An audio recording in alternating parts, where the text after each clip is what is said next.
Okay, in this short video we're going to go over how to apply the IUPAC naming convention to alkanes. This is basically the fundamentals to naming any organic compounds. Okay, so let's have a look at some alkanes we've met already. Those are the straight chain alkanes. Now, it's really important that you remember the prefixes for these alkanes. So we've got methane, ethane, propane, butane, pentane, and hexane. What we're going to find is that this is really good to name alkanes that just follow each other, the carbons, in a straight chain. But when we get to more complex alkanes, we're going to need some more levels of detail, so we can actually give them specific names and we can separate different molecules from each other. So let's have a look at the sets of rules that we need to follow. Okay, first rule here in naming organic compounds is we want to identify the family that this actual compound is part of. And we can see this compound here, it contains just carbons and hydrogens. It's only single bonds, so it's completely saturated. So we know that this is going to be an alkane being the simplest group of compounds of organic compounds. So this is an alkane. Because it's an alkane, we know it's going to have the suffix -ane. And now this is true for many of the organic groups.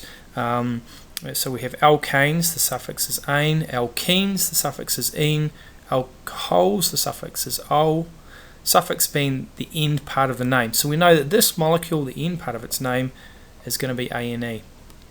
Also note here, just when we check and we go through and we're looking at molecules, that carbon atoms always have 4 bonds to other atoms. So just check every time you draw one that the carbon has 4 bonds.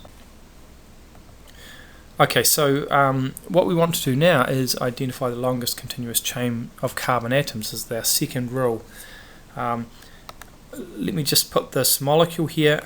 Notice that this CH3 is just a shorthand way of writing a carbon with 3 hydrogens around it, and it's just basically we do that so that the hydrogens aren't in the way and it's not looking too messy. Now this is what I've done here is I've highlighted a continuous chain of carbon atoms. That is one carbon atom after another, and we can see that we've got 5 in a row here. Is this our longest continuous chain? I think there might be one that's a bit longer. So let's draw the molecule again, and here we can see that if I actually start from the bottom, that I can have 1, 2, 3, 4, 5, 6 carbons in one chain in a row. A continuous chain of 6 carbons. This molecule is now, we know it's an alkane, so it has the suffix -ane. We can give it a prefix now, or the start of the name, and we're going to give it hex because it has 6 carbons. Okay, let's go back to the molecule again. We can see here 1, 2, 3, 4, 5, 6 carbons in a row. We're going to have the prefix hex. Okay, and we're going to have the suffix that we had before, which was -ane. So this molecule is hexane. Well, that's the group that it's part of. It is hexane, but it's not hexane. Now we can see it's not hexane because it has these 2 parts sticking out from the main chain. Now we're going to have to name these separately, and that we'll get on to step 4 and it'll go over how we name those. Okay, just before we do that, can you identify the longest chains in these 4 molecules? Okay, so let's have a look at A. Obviously our longest chain is going to start at the top here and come along here, so it's going to be 5, and this is going to have the prefix pent. Same again with this one here. We have this chain that goes down like this of continuing carbons, that's 4, but our longest one starts from the top, comes along here and up to the top again, that's 5. This is also going to be pent. Coming down to C, longest continuous chain can either start from this carbon here or this one here. We go all the way along and up, and the most carbons I can have after each other are 6, so this is going to be a hex. D, bit more complicated, but we can either start down here or I can start up here. 1, 2, 3, 4, 5, 6. 6 is my longest again, and this is also a hex. Okay, step 4, we want to identify the branches of the main chain. Here's our main chain, and we've got two groups of carbon and hydrogens coming off the main chain here. Now, what's really important here is we want these two groups to have the lowest possible number that they can. So I have two possibilities. I can name my number my main chain from the bottom here, and go 1, 2, 3, 4, 5, 6.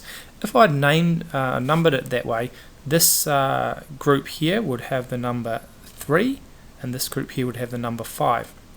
The reason it's being numbered from the right hand side is that I want to get this lowest possible numbers I can for these branching groups coming off. And if I number it from this right hand side here, 1, 2, 3, 4, 5, 6, they get the numbers 2, 4 instead of the numbers 3 and 5.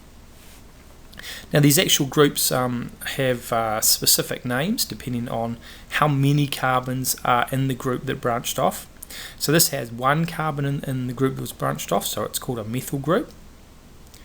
Okay, if it had two carbons in the group that was branched off, it would be called ethyl.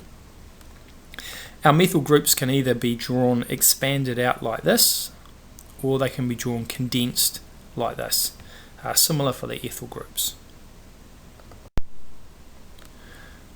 Okay, so here's just a wee problem here. Can you identify the groups that come off, and can you give them their names? So let's have a look at A. So here's our longest chain again, and so the group down the bottom is the branch coming off. It's just one carbon, so it's called a methyl group.